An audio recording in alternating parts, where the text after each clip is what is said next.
Pronto, agora acho que vai. Estamos, sim. Pronto. Esperar mais um pouquinho, pessoal. Entrar, né? Daquele tempo. O pessoal já deve estar entrando.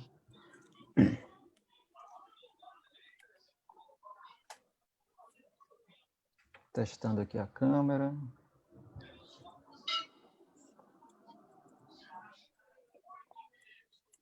Bem, gente, então vamos lá. Boa noite. Meu nome é Alexandre, eu faço parte do coletivo Aparecidos Políticos. A gente tem aqui o prazer de estar presente com a gente o deputado Renato Roseno, ao qual a gente agradece imensamente a participação. A Estela Mares, também, integrante do coletivo. A gente está nessa série de lives que é Arte Livre, com o intuito de divulgar um trabalho nosso recente que a gente tem feito, que é de uma publicação de 10 anos de trabalho do coletivo Aparecidos Políticos, junto com uma exposição em parceria com a editora Reticências. E essa live de hoje tem o intuito da gente falar sobre questões relacionadas aí à temática do que se entende por justiça de transição, a memória, a verdade e justiça relacionada à ditadura militar. E o deputado Renato Roseno, ele foi autor de uma lei importantíssima que proíbe que agentes violadores de direitos humanos sejam homenageados no estado do Ceará. Então, a gente ficou muito contente com essa lei do Renato, porque nesses nossos 10 anos, um dos nossos intuitos como coletivo é tentar fazer com que a sociedade se conscientize sobre a necessidade, né, de que esses erros do passado não se repitam. Então, também, a ideia dessa live começou quando a gente viu que o próprio Renato compartilhou também em alguns posts dele o nosso projeto chamado Conexões Cartográficas da Memória, que é um mapa que a gente fez da cidade de Fortaleza com mais de 30 logradouros públicos homenageando os ditadores. Então, eu vou dar aqui as boas-vindas ao Renato e passar a primeira palavra para a Estela, que é a Estela que vai ser a nossa entrevistadora, tá certo? Então, Renato, seja bem-vindo, muito obrigado pela tua presença. Eu que agradeço. Bom, boa noite, Estela, boa noite, Alexandre, boa noite a todas e todos os companheiros dos Aparecidos Políticos, aqueles que militamos por democracia, memória, verdade e justiça e dignidade. Eu fico muito feliz dessa nossa caminhada e fico muito feliz com a caminhada, em particular do Aparecidos Políticos.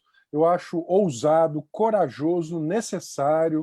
Eu queria, logo no início dessa nossa conversa, dizer que é fundamental, você que está nos vendo aí, apoiar o coletivo Aparecidos Políticos, sobretudo num momento como esse, que é um momento em que é necessário fortalecer os sujeitos coletivos auto-organizados em defesa da democracia.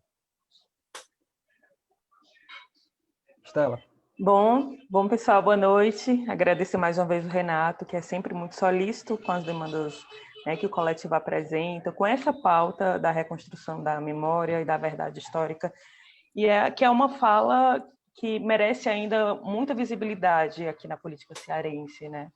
Então, eu queria começar, Renato, a gente separou aqui algumas questões que estou vendo aqui que é possível, inclusive, que a gente transcreva e futuramente lance uma publicação dessa nossa conversa, né? Pela riqueza que é.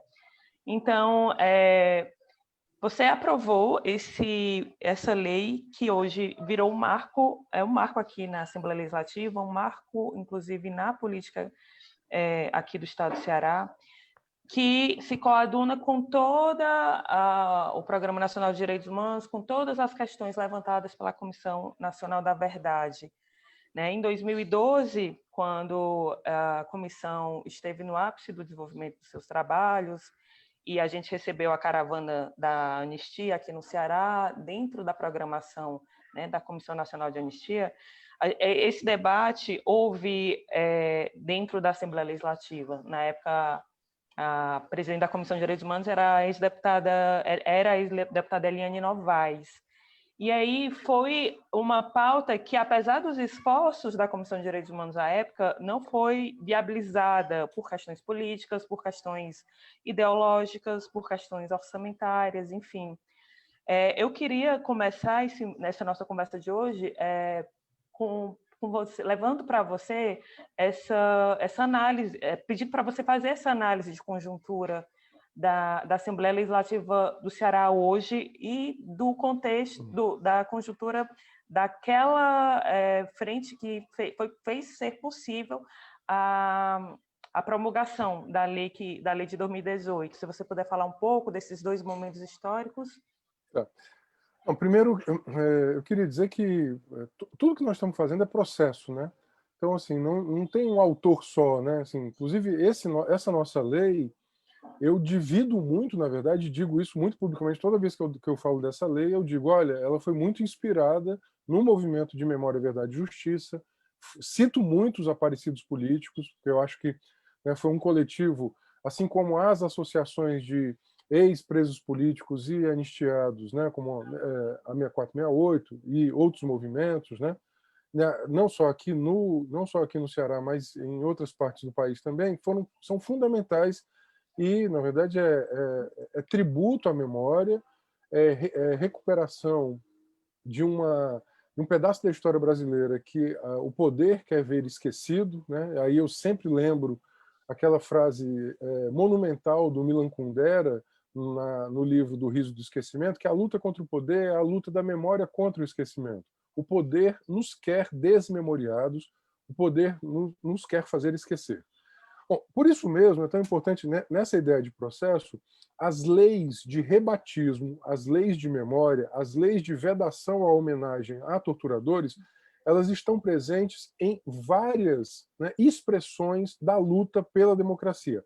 Muito recentemente, você teve, por exemplo, lá em Liverpool e Brighton, em Bristol, né, 3 cidades britânicas que entre os séculos 17 e 19, né, sobretudo 17 e 18, tiveram um crescimento econômico muito importante por causa do tráfico negreiro. Você tem lá a substituição de várias homenagens que eram feitas a mercadores, né, de homens e mulheres escravizados. Então, a luta pela memória, né, e a luta pelo rebatismo, a luta pela vedação, é a própria luta, né, por fazer história, por uma interpretação da história que acabe nos permitindo a movimentação em favor da democracia. Não é que nós estamos, entre aspas, reescrevendo fatos.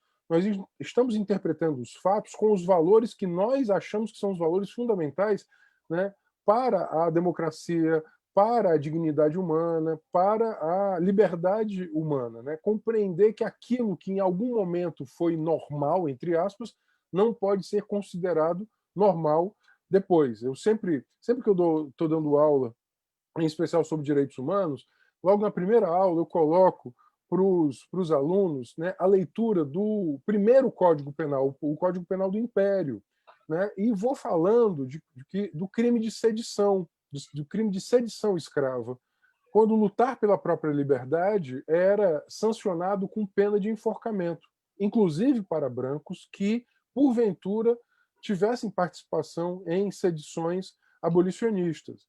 Eu dou esse exemplo, né, quando eu coloco o artigo e pergunto para as pessoas: você acha que lutar pela sua própria liberdade no momento em que você está escravizado é um crime? As pessoas todas, de pronto, respondem: claro que não.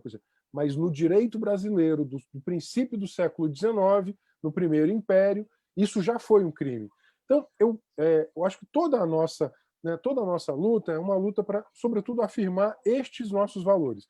E foi assim que, no interior da Assembleia, uma Assembleia que, naquele momento, ela tinha uma maioria. Inclusive, o projeto inicial era muito mais abrangente, ele foi muito reduzido, porque houve uma tentativa de desidratar o projeto, isso acabou acontecendo em alguma medida, mas a gente conseguiu fazer valer, a gente conseguiu que ele fosse aprovado. Isso para nós foi super importante. A conjuntura, na verdade, foi muito em razão do diálogo, né? E aí tem que ter muita paciência histórica. Veja, tanto essa lei, como a lei Zé Maria do Tomé, que é a lei que proíbe a pulverização aérea, a lei do nome social, por exemplo, também que é uma lei nossa. São essas leis que são fruto de bandeiras históricas de vários movimentos, elas só são possíveis, né, como expressão jurídica depois que o caminho político, com os movimentos, no diálogo, inclusive, com essas forças, conseguiu, digamos assim, movimentá-las. Não é que elas passaram, né, digamos assim, a concordar plenamente com a nossa concepção e com o nosso programa, mas ela, sobretudo, o pêndulo da política, né, naquele momento, ele pendeu para o lado do reconhecimento dessas nossas bandeiras, né? Eu atribuo, né, o que aconteceu de 2016 para cá é que o pêndulo, em especial da correlação de forças, na luta de classes, da história, esse pêndulo ele tá vindo em especial para digamos, aquilo que pode ser chamado de neofascismo, fascismo, né, autoritarismo.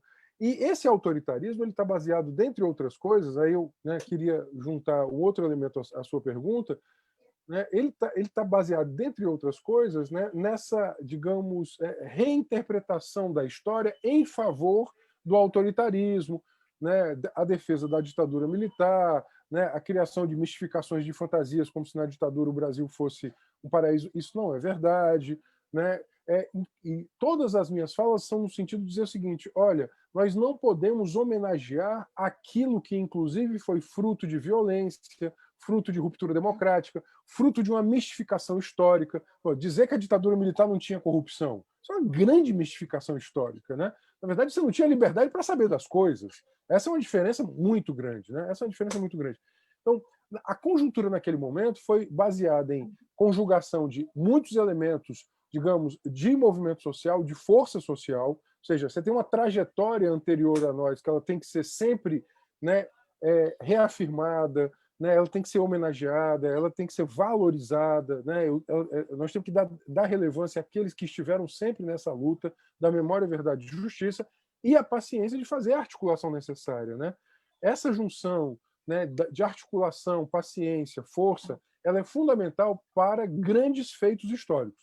Eu acho, por exemplo, o que a gente viu ontem nos Estados Unidos e a ameaça hoje que o Bolsonaro faz, nos orienta a dizer o seguinte: nós vamos precisar de uma grande conjugação, de saber lutar, saber fazer unidade, saber ter paciência para ampliar a força para derrotar o autoritarismo.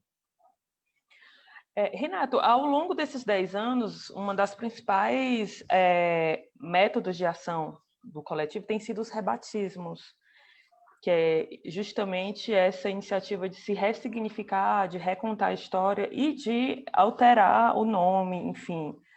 A sua lei, muito provavelmente, em função até das disputas internas da Assembleia, ela prevê que da lei em diante, da promulgação em diante, não será...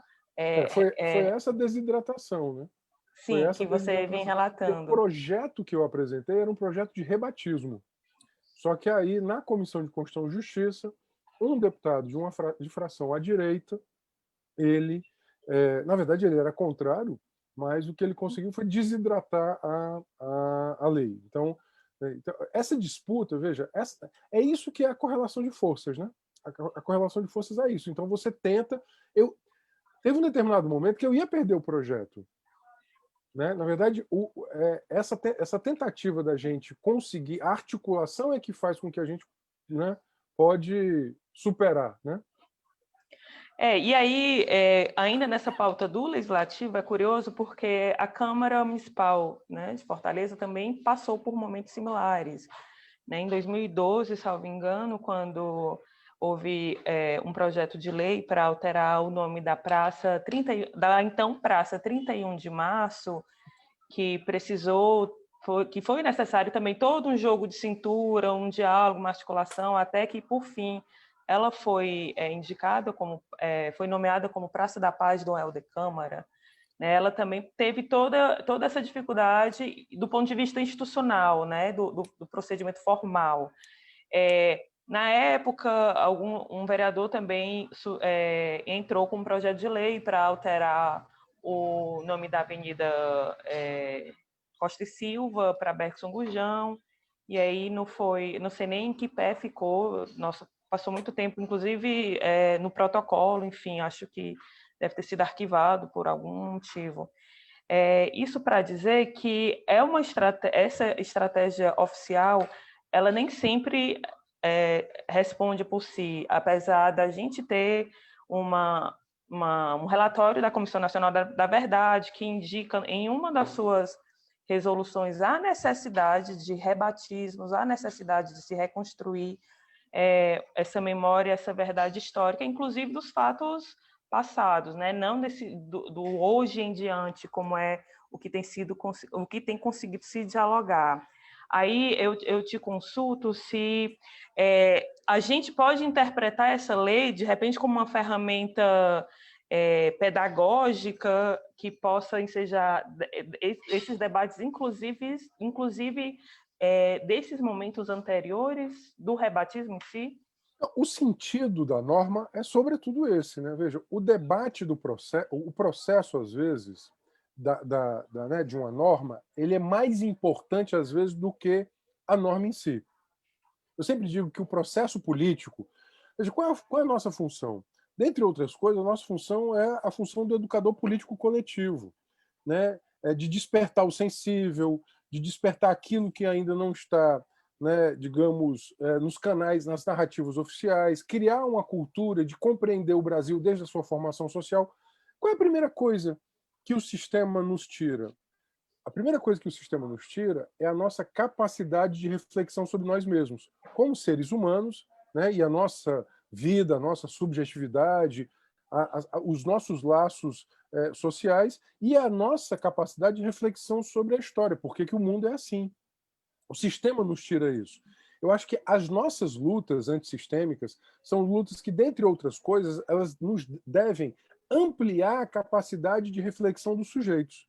Então, o processo ele é tão ou mais importante até do que os resultados, às vezes, né? Isso eu acho super importante, ou seja, dizer que o processo educativo, né, não é à toa, veja, não é à toa que quais são os campos de colonização do autoritarismo? A educação, a cultura, né, os valores, digamos, ditos morais. O autoritarismo, no caso da América Latina, ele se utiliza de 4 grandes veículos. O veículo da manipulação do debate da corrupção, ou seja, né, ele se mostra como vestal anticorrupção. Por exemplo, foi assim na década de 30, foi assim em 64, foi assim no século XIX, foi assim em 2016. Né? Mesma coisa. E hoje também. Ele se mostra o tributário dos bons costumes. Né? E ele cria uma certa fantasia de um passado mítico. Pô, quando o autoritarismo apresenta a ideia de o que era a família tradicional dos anos 30, era uma família que as mulheres não podiam trabalhar e nem votar, né? Que os filhos eram torturados, né, que as mulheres não podiam ter um trabalho, não podiam sequer ter uma propriedade. É essa família tradicional a qual eles querem voltar. Esse é o segundo veículo. O terceiro veículo é o da economia. Eles dizem que a economia que eles pregam, que é uma economia sem direitos, seria uma economia melhor. Mentira! Aí a reforma trabalhista, Brasil com 14 milhões, né, esse inominável que ocupa a presidência, ele diz que não sabe fazer nada porque o Brasil está quebrado. Claro, eles entregaram o Brasil ao sistema financeiro. O quarto elemento, eu quero me fixar nele, é o elemento de um inimigo comum a ser combatido. A ditadura criou isso, ou seja, veja, a manipulação ideológica. Se você for pensar, inclusive o autoritarismo atual, ele não entrega uma vida material melhor à classe trabalhadora, às classes populares. As pessoas não têm saúde melhor, as pessoas não têm educação melhor com o Bolsonaro e com o Temer. Né? Se você for pensar de 2016 para cá, saúde não melhorou, a economia não melhorou, os alimentos estão mais caros, o desemprego bateu 14 milhões. Então, a vida material das classes trabalhadoras não melhorou sob o governo destes que de fato querem ressignificar a ditadura, as vivandeiras da ditadura. Né? Quem milita na Memória, Verdade e Justiça sabe muito bem o conceito de vivandeira, né? As vivandeiras da ditadura. Porque o Bolsonaro é uma vivandeira da ditadura. Né? Pois bem, as vivandeiras da ditadura não entregam uma vida melhor às pessoas. Por isso que eles precisam criar, e esse é o quarto elemento que eu queria levantar, criar a figura do inimigo público ideal. Então, o inimigo público ideal, naquele momento, né, em 64, 68 em especial, eram, né, a ameaça do comunismo. Gente, João Goulart estava longe de ser um cara de esquerda radical. João Goulart era, no máximo, um reformista. No máximo. O cara era um grande fazendeiro, de família tradicional, né? pensava o Brasil, obviamente, de maneira mais reformada, mas não estava alinhado com uma ruptura revolucionária, não se tratava disso, obviamente, né? E agora também. Veja, você pode falar tudo dos governos Lula e Dilma, mas foram governos de conciliação, foram governos em que a Cátia Abreu era ministra, o Ciro era ministro, por exemplo, eram governos que tinham, né, o PMDB, o Helder Barbalho foi ministro. Você quer dizer o quê? Ou seja, eram governos grandes de conciliação. Então, me parece que isso que você coloca, o elemento pedagógico dos processos, ele é fundamental, porque a nossa derrota, Estela e Alexandre, foi ideológica, ela não foi econômica.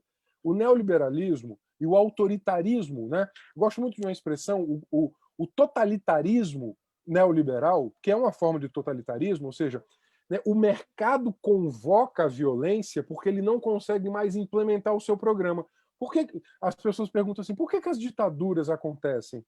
Porque em determinado momento o andar de cima tem que convocar a violência.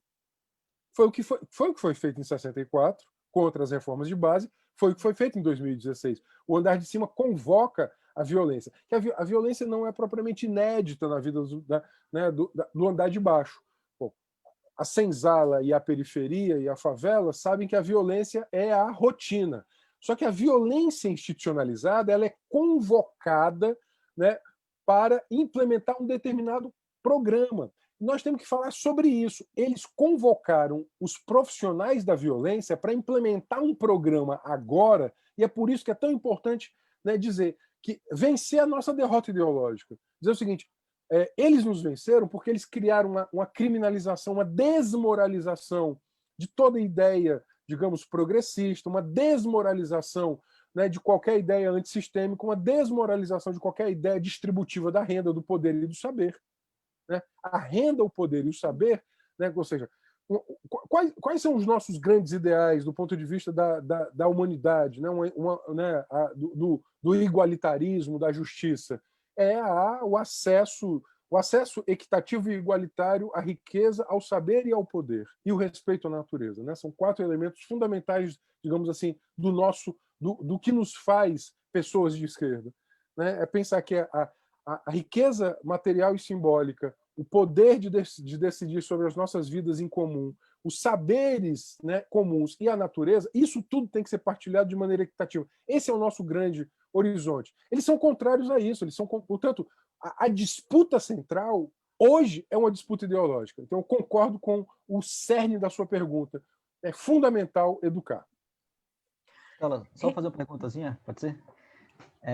Só para também lembrar, que tu comentou, Estela, sobre a Praça 31 de Março, que foi mudada para Dom Helder Câmara, de autoria do projeto do João Alfredo, né? Que Sim. Mudou também, né? Mas a minha pergunta, Rosana, vai no sentido também, você falou um pouco aí sobre a questão do sensível e também mencionou esse exemplo da mudança de nome dos monumentos, dos escravocratas, enfim.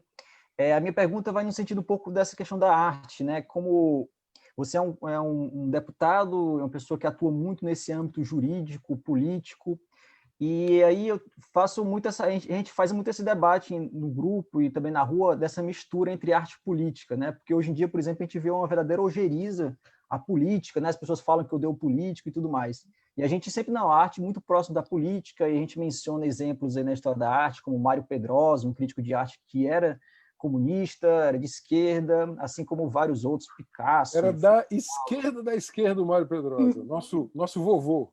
Pois da oposição de esquerda. Exatamente. Aí o Carlos Marighella escrevia poesia. E aí você, como deputado, e que falou um pouco do nosso trabalho, mas também pode falar no geral, como é que tu vê essa importância da arte?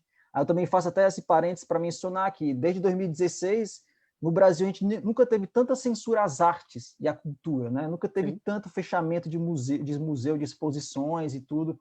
Aquele discurso lá do Alvim, que literalmente fez uma cópia e colou um discurso do Hitler, né? Fez toda aquela estética nazifascista. Aí eu queria que tu comentasse um pouco essa relação de como é que tu vê essa arte, essa implicação na política, né? No trabalho também cotidiano. Não, você primeiro assim, você citou uma figura fundamental na luta, que é o Mário Pedrosa. Eu quero ir para bem longe. A política e o teatro nascem no mesmo lugar. né? Eu gosto muito a palavra política e o teatro, eles nascem fisicamente, inclusive, no mesmo lugar. Eu gosto muito desse encontro, né, que a humanidade produziu, que uma determinada humanidade produziu, né, que é essa ideia de que, né, o debate... Porque, o que é a política, do nosso ponto de vista? A política é a disputa sobre as expectativas sobre nós e sobre o mundo. Né? Ou seja, a política não é eleição, a política não é partido, a política não é voto. Né? Porque na nossa cultura, é tão engraçado, né? A cultura popular diz assim, chegou o tempo da política. E eu sempre digo, o tempo da política é todo dia. Né? Eu sempre faço esse esforço de dizer, o tempo da política é todo dia. Veja, a política é a disputa sobre nós e sobre o mundo, é a disputa de expectativas sobre nós e sobre o mundo. A arte é a ativação do sensível sobre nós e sobre o mundo. Portanto, a arte e a política, elas se relacionam, né, nos mesmos campos. Elas se relacionam nos campos sobre o significado da nossa própria existência. Né? Acho que os significados e os significantes da nossa existência estão, né, a todo momento sendo debatidos em grandes instâncias. A instância da arte, a instância da política, a instância da religião, por exemplo, também. Né? Estão a todo tempo debatendo a nossa existência. E exatamente para não ativar o sensível é que o autoritarismo ele não permite uma arte livre. Veja, nada causa mais horror ao autoritário do que um pensador livre. Veja, você citou o Mário Pedrosa. O Mário Pedrosa, ele em 1934, salvo engano, ele vai conhecer a União Soviética stalinista e ele volta e rompe com o stalinismo, monta o Grupo Comunista Lenine com um grande cearense, que é um cearense que, lamentavelmente, poucas pessoas conhecem, Lívio Barreto Xavier, cearense de Granja, uma figura absolutamente genial, advogado, tradutor do Trotsky aqui. Mário Pedrosa está para a crítica de arte visual como o Lívio estava para a crítica literária. O Lívio era da geração do Antônio Cândido, trouxe o Antônio Cândido, inclusive, para visitar a Granja. Tem um livro lindo chamado Minha Infância em Granja, em que o Lívio aparece com o Antônio Cândido. O Lívio e o Mário, eles entenderam que é o seguinte, olha, nós não queremos nem o autoritarismo do varguismo, porque o Estado Novo já se apresentava, e nem o autoritarismo do stalinismo. Veja, por isso que eles eram solitários revolucionários. Em alguma medida, nós continuamos essa trajetória da solidão revolucionária, porque não nos interessa nenhum tipo de totalitarismo, né? Isso é muito importante. Por isso que nós nos perfilamos pela oposição de esquerda e nós compreendemos que, em nome dos programas políticos, por exemplo, a arte não pode ser tutelada. Por exemplo, quando você pega o Manifesto pela Arte Revolucionária, né, do Trotsky e do Breton, o Trotsky diz assim, Trotsky e o Breton, sejamos socialistas na política e anarquistas na arte. Quando ele diz isso, ele quer dizer o seguinte, olha, nós queremos ter uma arte que ela não esteja vinculada a um determinado programa político só. Né? Nesse mesmo texto, o Trotsky pergunta, por que o operário não pode ter acesso ao romantismo alemão do século XIX? Claro que pode ter. Ele pode ouvir o Beethoven, pode gostar. Né? Ele tinha asco do realismo socialista, porque ele achava que o realismo socialista ele era, né, digamos, né, redutor. Ele diz assim, e se o operário gostar de Beethoven? O operário não pode gostar? Claro que o operário... Agora, nós precisamos ampliar as possibilidades de acesso. Por que as pessoas gostam de um determinado tipo de música que é sexista, machista, né, super redução? Porque lhes é apresentado aquilo, né, aí entra um outro debate, que é o debate da indústria cultural e digamos assim, e da diminuição do sensível. Né? Ou seja, a indústria da cultura de massa, os meios de cultura de massa, eles vão, dentre outras coisas, eles vão diminuir esse sensível. Tanto é que nós hoje somos uma sociedade de autômatos. Né?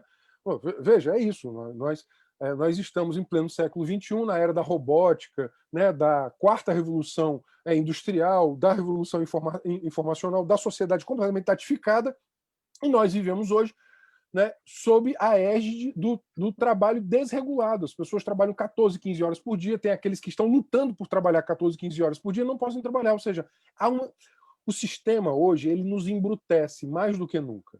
Né? Diferentemente do princípio do século XIX, que a ideia é que o sistema iria ampliar as possibilidades humanas, e lá no século XIX, os operários disseram o seguinte: nós queremos 3/8. 8 horas de trabalho, 8 horas de educação e cultura, 8 horas de descanso. Se passaram 150 anos das greves dos 3/8. Fortaleza, olha a memória aí, olha a memória como é importante. Pouca gente sabe que Fortaleza teve greve dos 3/8 em 1899. O Partido Operário Cearense fez uma greve dos 3/8, né? Eu estou falando greve dos 3/8, isso é um termo muito comum, né, na historiografia do movimento operário. Greve dos 3/8, 8 horas de trabalho, 8 horas de educação e cultura, 8 horas de descanso. Ceará teve greve dos 3/8, Suécia teve greve dos 3/8, Londres, Chicago, né, Nova York, o mundo inteiro, né, teve greve dos 3/8. Se passaram agora nós estamos em 2021, se passaram praticamente 120 anos e nós estamos ainda, né, sob a égide de um mundo que retira o sensível e nos obriga, nessa nova Matrix, a trabalhar incessantemente até a exaustão.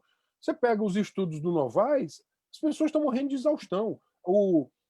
Antigamente se morria de exaustão nos campos, os boias-frias cearenses de 18 anos, que iam morrer lá em Presidente Prudente, interior de São Paulo, iam morrer no corte da cana, eles traficados pelo tráfico análogo, né, à escravidão. Hoje são os uberizados. Hoje é aquele filme do Ken Loach, né, Você Não Estava Aqui, em que o cara morre de tanto trabalhar. Ou seja, o capitalismo ele não nos dá nem sentido para a vida, coisa que a arte busca, ele não nos dá sentido para a vida, ele não nos dá sentido de viver, não dá expectativa. É por isso que ele tem que ser superado, para achar um sentido para viver. Renato, você sabe que, você que acompanha, né, a trajetória do coletivo, que a gente já realizou inúmeras atividades, ações, e a gente discute sempre que possível o mausoléu em si, a ideia de termos no Ceará o maior mausoléu que homenageia um ditador na América Latina, né? A gente carrega essa pecha. Inclusive, quando a gente foi gravar o vídeo para veicular a campanha no Catarse, nós fomos abordados pela polícia. A gente estava gravando da calçada do mausoléu, fazendo uma tomada de vídeo do mausoléu, né? Porque muitas vezes se mistura muito, porque o mausoléu fica ao lado do Palácio da Abolição, da sede do Executivo Estadual, e às vezes se criam narrativas que não existem nem são oficiais. Então, a gente estava fazendo a filmagem, uma tomada de imagem da calçada do mausoléu, para gravar o vídeo, iniciar o vídeo, que a gente vem circulando, né, na campanha, quando nós fomos abordados por uma viatura da polícia, pedindo informações sobre quem autorizou, informando que ali é um local proibido para fazer, apesar de ser um ponto turístico, é um local proibido para fazer tomadas, gravações, e aí a gente teve que suspender as gravações, pedir autorização à Casa Militar, né, para que a gente pudesse dar seguimento a essa atividade. E assim, isso, ao mesmo tempo que é simbólico, isso denuncia a raiz de toda essa questão, né? Denuncia que a gente, hoje, mais de 30 anos de redemocratização, a gente ainda não superou questões de ordem objetiva, né, da redemocratização. Como você vê que a sociedade pode contribuir, sociedades, coletivos, movimentos sociais, ou o próprio poder público pode contribuir para dirimir esse tipo de conduta, especialmente da polícia, dos órgãos de controle, na verdade? Porque não é só a polícia, né, que atua dessa forma. O próprio gabinete do governador, o próprio Ministério Público, enfim, como superar esse tipo de amarras, né, que as instituições elas vêm reproduzindo ao longo desses anos. Olha, eu acho que as instituições elas não mudam, dificilmente, muito raramente mudam de dentro para fora, elas só mudam de fora para dentro. Ou seja, nós temos que ter uma sociedade mais exigente. O movimento lá na Argentina ele foi muito potente, né? eu me lembro demais que durante anos as avós publicavam nomes de torturadores e o nome dos desaparecidos nos jornais. Então todo dia você abria o jornal, estava lá um quadrinho, uma foto 3x4, dizendo, olha, fulano de tal, desaparecido dia tal, não sei o que, e tal, e tal, e tal. Era uma sociedade que ela alterou a esfera pública. Né? Ela alterou a esfera pública.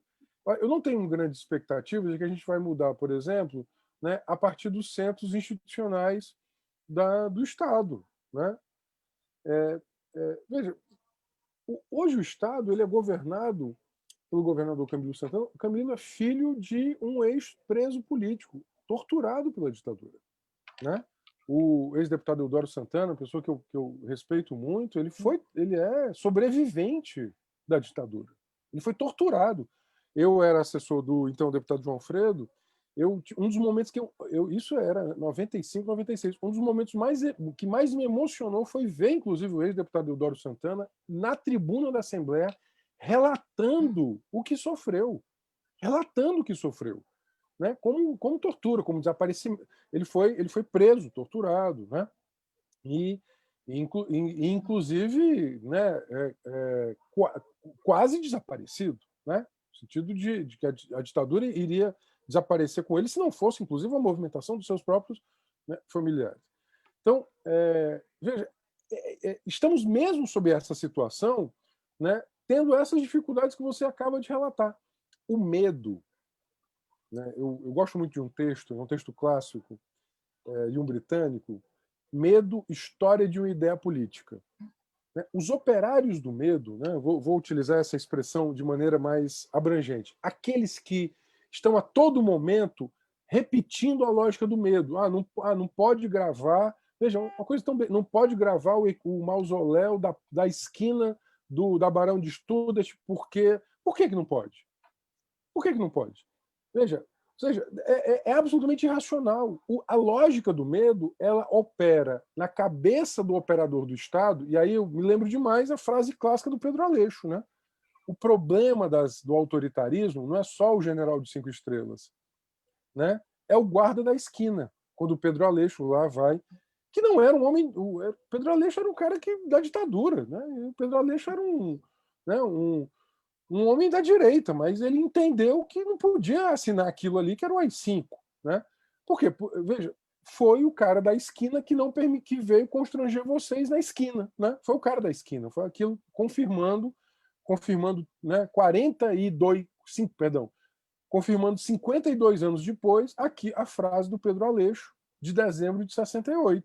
Né? Foi o que aconteceu com vocês 52 anos depois. Foi o cara da esquina que operou a lógica do medo e da intimidação sob um governo cujo governador tem absoluto conhecimento de que a ditadura ela operou, né, a dor, o arbítrio, o constrangimento sobre os corpos, inclusive dos mais próximos. Isso é absolutamente injustificável. Eu não acredito que possa haver alteração se não houver alteração na esfera pública, se não houver uma grande movimentação. Por isso que vocês são tão importantes. Eu queria dizer assim, você que está nos assistindo, acesse aí o Catarse /Aparecidos Políticos, apoie o Aparecidos Políticos. Eu acho que é fundamental nós construirmos sujeitos auto-organizados, sujeitos de sociedade civil auto-organizada, que não dependam da esfera institucional, que não dependam do Estado, que são auto-organizados, autogestionários, né? E por isso é tão importante, eu queria fazer esse apelo àqueles que estão nos assistindo aqui, para também fazer esse apoio aos aparecidos políticos. Voltando à Argentina, que eu não falei aquilo que eu queria dizer. Havia ali um norte muito firme. Não esqueceremos, não nos reconciliaremos e não perdoaremos. Então, assim, eu nunca me... Quando eu estava lá e quando eu via as avós dizendo isso, né? Olha, nós não vamos esquecer o que vocês fizeram com os nossos netos. Nós não vamos nos reconciliar com vocês em nome de uma certa governabilidade. Ou seja, existem coisas na vida que são inegociáveis, né? E nós não vamos perdoar aquilo que é imperdoável, que é o martírio do corpo, que é o vilipêndio do corpo, né? Dizer à sociedade que existem coisas imperdoáveis, que existem coisas que não podem ser negociadas, dizer para a humanidade que há uma parcela, né, há uma parcela de humanidade que não pode ser reduzida, eu acho que isso é fundamental.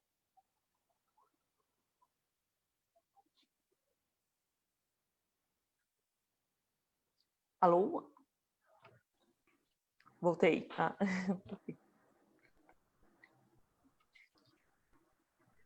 Estão me escutando, ouvindo, Estela? gente? Estamos Deu uma ouvindo. paralisação aqui. Então, Alexandre, queria acrescentar alguma coisa. Eu queria retomar uma questão da Assembleia Legislativa. Assim, o interessante de ter uma pessoa como o Renato é que a gente tenta programar, tenta colocar algumas questões de ordem da atividade da Assembleia e aí acaba que vai se enveredando para a conjuntura, né, geral. Mas o que eu queria trazer um pouco, Renato, assim, aqui no Ceará, né, diferente do que acontece em São Paulo, no Rio, a gente não tem deputados e senadores que utilizam o parlamento para homenagear milicianos, torturadores, né, a pretexto do Ustra, dos milicianos cariocas, enfim. Você, na sua atividade, né, legislativa, na sua atividade enquanto parlamentar, você teria condições de relatar algum foco, alguma incidência dessas ações aqui no Ceará? E, de repente, se a gente puder enveredar um pouco também sobre essas iniciativas dos gabinetes do ódio, da fake news, relatar isso, trabalhar isso um pouco nessa perspectiva aqui do Ceará, se a gente puder fazer essa discussão aqui. Ou o Alexandre, se quiser o acrescentar mais gabinete alguma. eu quero me demorar mais nesse tema do gabinete do ódio, né? Porque eu acho que ele é fundamental. Veja, eu falei que a nossa derrota tinha sido sobretudo ideológica, mas ela teve um território, né? O território da derrota foi a rede social, foi o território digital. Nós temos que compreender isso.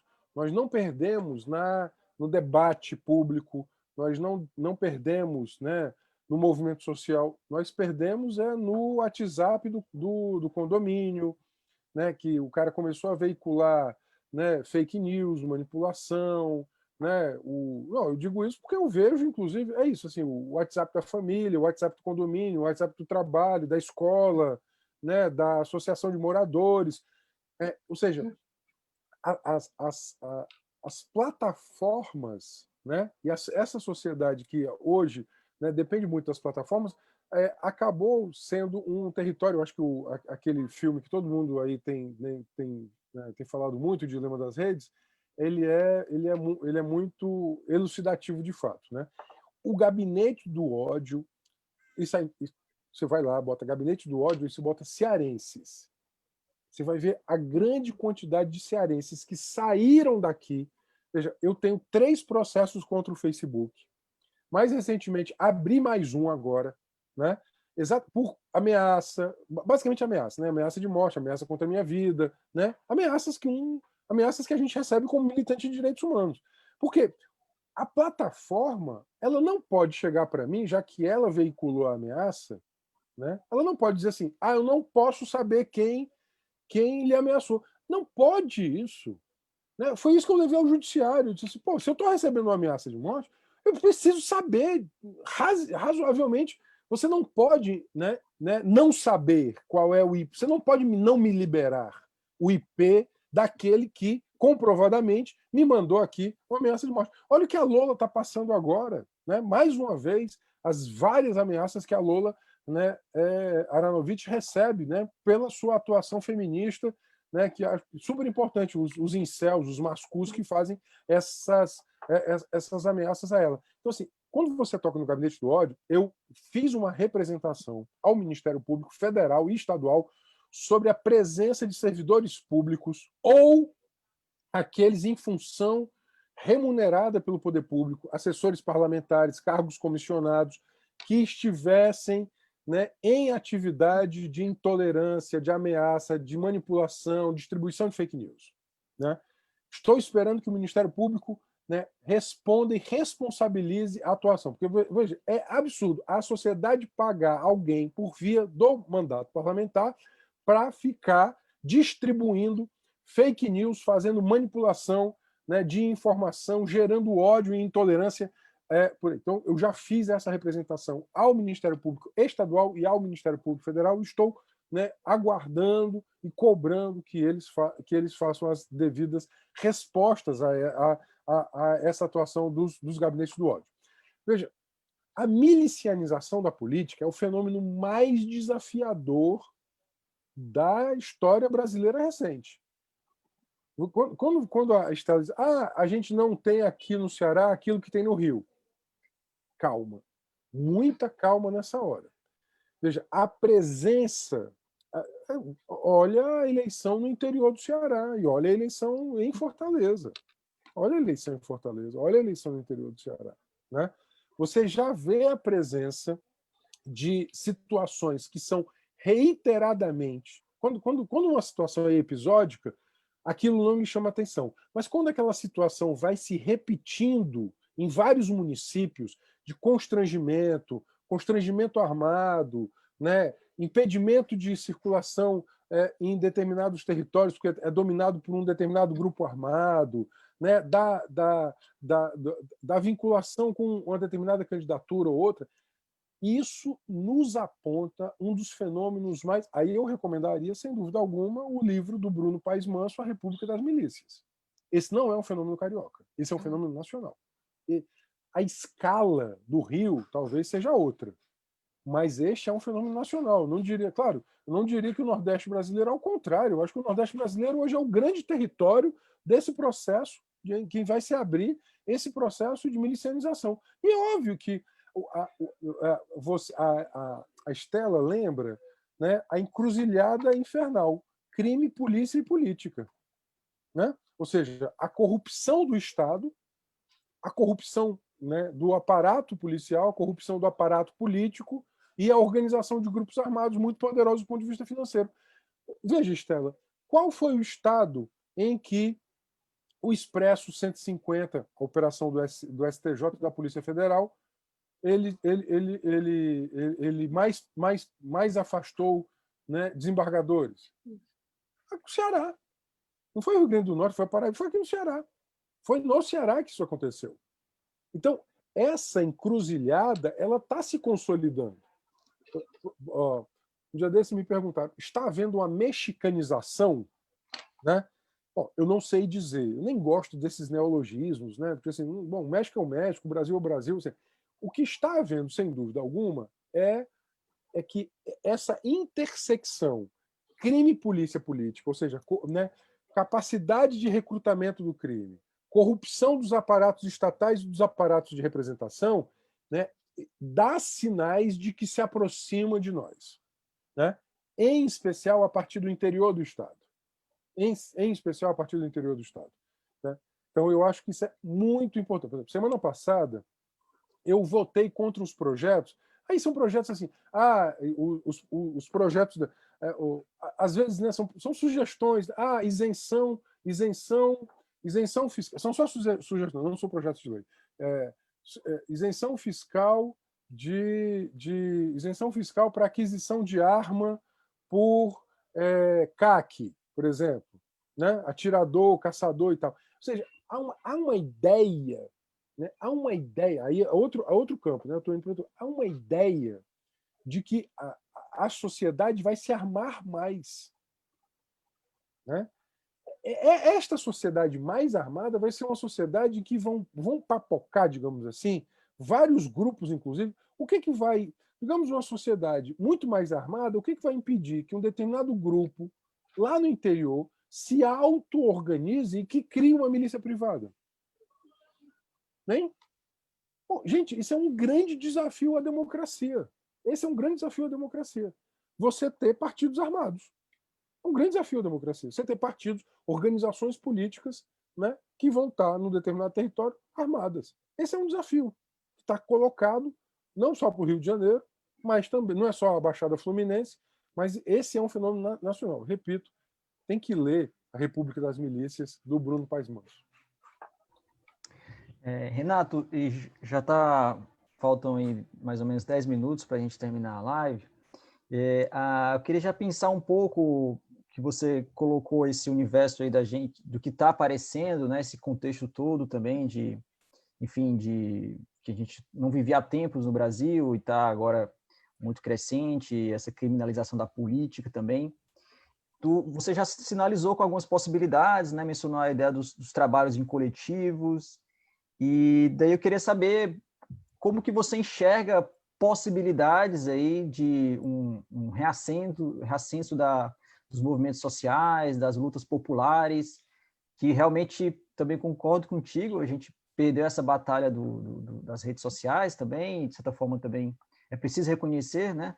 E o que a gente, de que maneira, assim, você como deputado, mas também como pessoa que sempre foi militante, o que você enxerga aí nessa tempestade aí desse autoritarismo, né? Essa pergunta é a pergunta do século. Se eu soubesse essa pergunta... Essa é a pergunta para... Não é uma pergunta para 10 minutos, essa é uma pergunta para o século, né? Ou seja, na verdade, o que vai acontecer? Quem é que vai vencer o fascismo? Acho que a pergunta do Alexandre é essa. Não vou fugir dessa pergunta. Não vou fugir dela. Eu acho que eu me faço essa pergunta todo dia. Acho que essa pergunta do Alexandre é a pergunta fundamental que todo militante de direitos humanos, todo militante de esquerda tem que se fazer hoje. Quem vai vencer o fascismo? Vamos pensar o seguinte. O binômio partido-sindicato ele foi um binômio super agregador nos anos 80, das forças antissistêmicas. Né? Por exemplo, eu estou com 49 anos, eu sou fruto desse binômio. Né? Porque o que acontece? Eu comecei a ver o mundo a partir do final da ditadura ali, né? Porque assim, eu tinha 12 anos de idade, né? Ali em 84, a luta pelas diretas já, né? Eu venho de uma família que né, teve que sair do interior do Nordeste do Brasil, do interior do Ceará. Minha mãe era de Acaraú, meu pai é de Amontada, para viver em São Paulo para ganhar a vida. Eu tinha uma tia na Volks, eu tinha um tio na GM, uma tia na Kibon, ou seja, aquele operário que era, ou seja, sai do interior do Ceará, vira operário, né? Isso no momento ali dos anos 70, cresce é a década do crescimento, né? Do crescimento do Brasil até 77, 78, 79, vem a crise econômica agudiza, 84 começa a ver, olha, né, 12 anos, começa a ver o seguinte, olha, tem diferenças no mundo, né? Tem diferenças no mundo. 87, 88, pô, tem a Constituinte, o que é isso? O Brasil queria ser outro. 89, pô, tem um partido aí, tem uma central sindical, né? A CUT e tal. Então, aquele binômio, ele era o binômio para o qual todas as energias antissistêmicas e energias contraculturais desaguavam. Para onde ia a contracultura? Para onde ia a energia antissistêmica? Bom, corta. Tem um processo de captura e de desmoralização. Né? O Gramsci chama isso de transformismo. Né? Aquele que iria transformar acaba sendo transformado. Né? Isso aconteceu na Itália, pós-45. Isso aconteceu no Brasil, pós-2002, em alguma medida. Né? Quem tratou muito disso. E veio o golpe.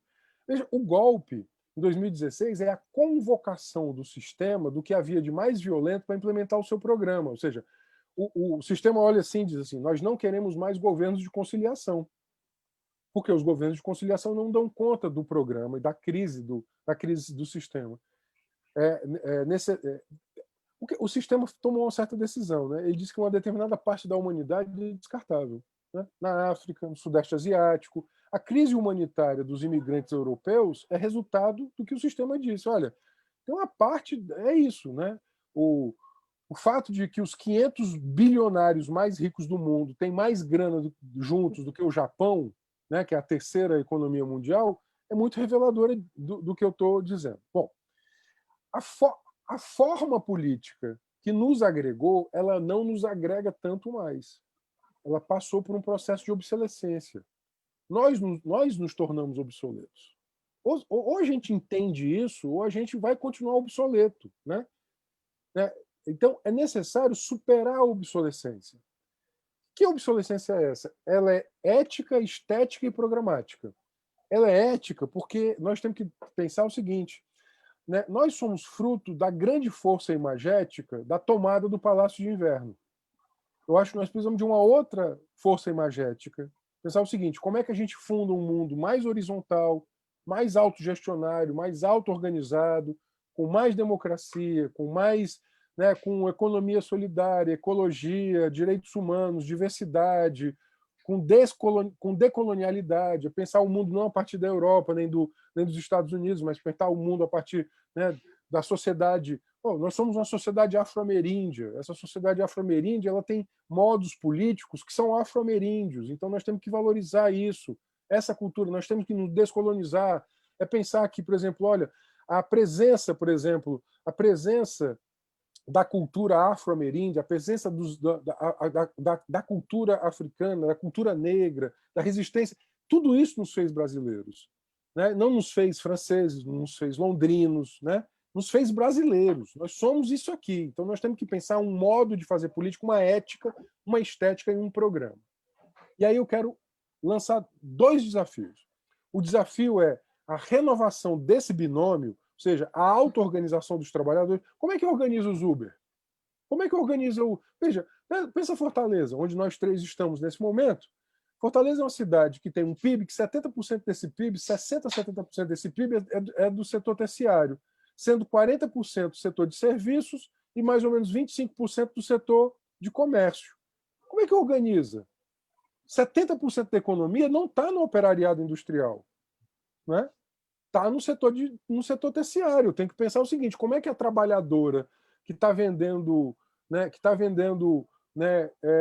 camisa a R$10, camiseta a R$10 lá na Senador Avelino, como é que ela pode, né, fazer se organizar com outras pessoas? Então, sim, acho que nós temos que renovar a auto-organização dos que trabalham, né, dos que sofrem, do sem terra, do sem teto.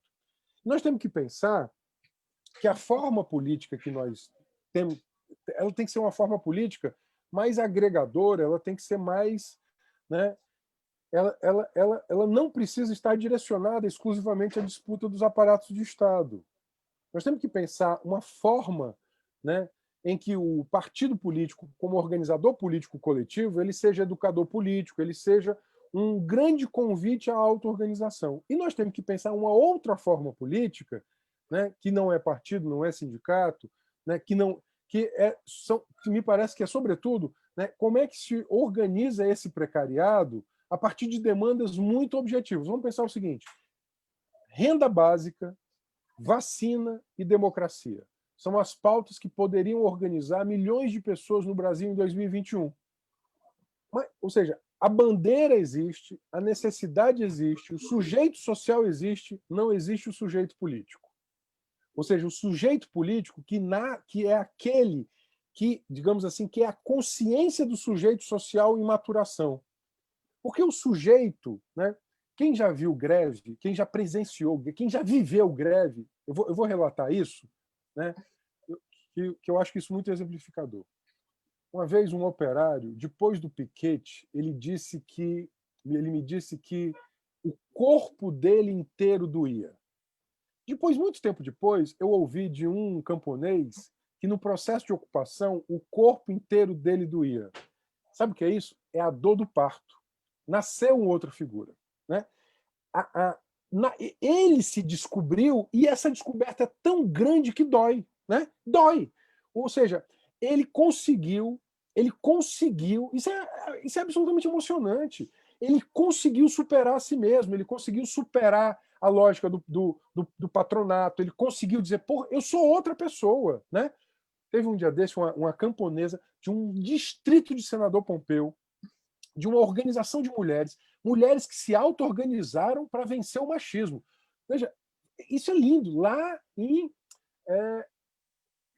no distrito de Senador Pompeu, eu estava lá no ano passado. Uma senhora idosa disse assim para mim: meu filho, lutar me fez até bem para minha saúde. Ou seja, esse sujeito social, quando ele se descobre sujeito político, não tem quem segure. Né? Não tem quem segure. Isso é lindo, isso é a revolução. Né? Esse renascimento do sujeito. Por isso que dói no corpo, tem uma ressaca. Né? São as dores de parto. Tem uma ressaca aí do sujeito se renascendo. Então, eu acho que o que está faltando é o sujeito político. Porque nós temos necessidade objetiva, necessidade material, necessidade ideológica, nós temos bandeira, porque a gente sabe o que deve ser feito. Não é verdade que a gente não sabe o que deve ser feito. A gente sabe o que deve ser feito. A gente sabe que o mundo tem que ser mais ecológico, que ele tem que ser mais humano, que ele tem que ser mais equitativo, que as pessoas têm que confiar mais no outro, que o sentido da vida não é fazer lucro. Nós sabemos fazer, tudo isso, nós sabemos. Não é mentira dizer que a gente não sabe o que fazer com o mundo, a gente sabe, né? Portanto, o que nos falta, sobretudo, é a junção. Aí entra a consciência, né? A subjetividade humana. Né? A nossa aposta é a aposta no sujeito. E é a aposta na liberdade, na alegria. Né? Ninguém vá para o carnaval. No carnaval, ninguém vai atrás dos blocos dos tristes nem do bloco dos melancólicos. Você vai, lembra a poesia eterna do Beto Sem Braço, grande carnavalesco dos morros do Rio de Janeiro, que dizia que a vida está dura, é por isso que a gente faz festa. Cara, isso é fundamental na história do Brasil. Isso é fundamental, né? Então, nós temos que chamar as pessoas para uma nova estética, para uma nova ética, e, sobretudo, agora é o seguinte, nós vamos ter que ter muita força de resistir, porque a gente viu o que o Trump fez ontem e a ameaça do Bolsonaro hoje. Aquela ameaça é real. Ele está ameaçando a vida física da gente. Ele está nos ameaçando fisicamente. Portanto, é muito importante. Tem uns aprendizados desse tempo. Nós temos que dizer assim, um aprendizado importante é o aprendizado da saber lutar, saber a unidade, saber ter paciência. E saber ter autodefesa. A autodefesa é não se desmoralizar, não se deixar desmoralizar, não se deixar capturar, não se deixar esmagar, não se deixar morrer. Não se deixar morrer. Não se deixar morrer, não se deixar desmoralizar, não se deixar esmagar. Isso é fundamental para o tempo atual. E, terminar com o Ben Said, né? O Ben Said diz assim, indignemo-nos. A indignação é um bom começo. Indignemo-nos para ver no que dá. Bom, Renato, agradecer. A gente sai muito fortalecido eu pelo menos saio muito fortalecida e animada dessa nossa conversa de hoje. E agradecer a tua disposição, que é sempre muito cediça para essas nossas ações, né? Do coletivo, da pauta da memória e verdade. Tô junto. Tamo Obrigado, junto. Renato. Tamo junto e misturado. Já vamos colocar no capítulo do livro aqui, já vai virar um capítulo essa live aqui. Muito obrigado. Todas as referências, né, Alexandre? Valeu. Gente, entra no Catarse/Aparecidos Políticos, dá uma força pra galera.